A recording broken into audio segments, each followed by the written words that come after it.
guys! Welcome back to our channel, Dashing Adventure. And today, nandito na kami sa Nagoya Station. Nasa train tracks na kami, waiting for our train. Kasi we're traveling from Nagoya going to Takayama. All DIY lang, we didn't book a tour. Kasi we have our Takayama Hokuriku Pass that we can use around Nagoya. Pwede kayong pumunta sa Takayama, sa Shirakawa-go. All are free if you'll be using JR Lines. And we book our tickets using that pass. So wala na kaming binayaran.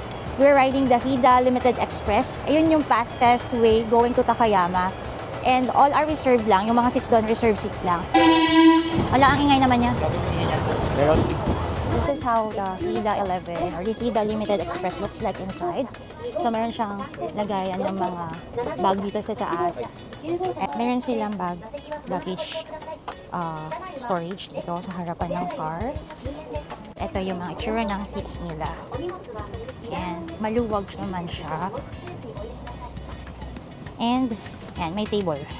Tapos ayan na, meron pa sila dito ang sabitan ng inyong coat. Pwede mong sabit yung coat mo. Ayan, malaki yung legroom. So comfortable umupo dito.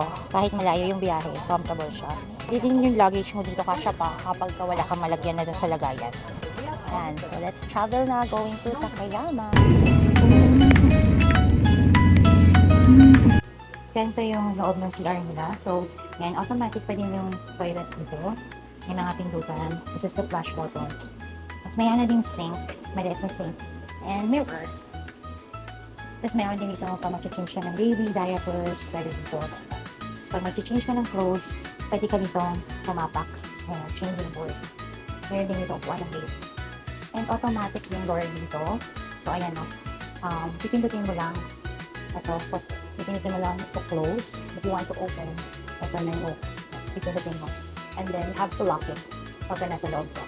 Para sa labas, nag-reflect yan na nakalock, occupied. Ayan. So, yan. Malinis yung kanilang CR dito. Kahit so, ayan. Yan, nakababa na kami ng train. Ayun yung train na sinakyan namin. Yung ticket namin. Tapos, i-insert na lang namin siya doon or ibibigay namin siya doon. Ayan, papakita lang yung ticket natin. Thank you.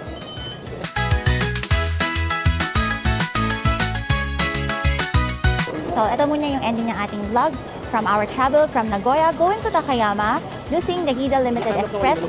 So guys, if you like this video, don't forget to follow us for more travel tips, travel hacks, and adventures. This is Dashing Adventures, where adventure never ends. See you in our next video. Goodbye!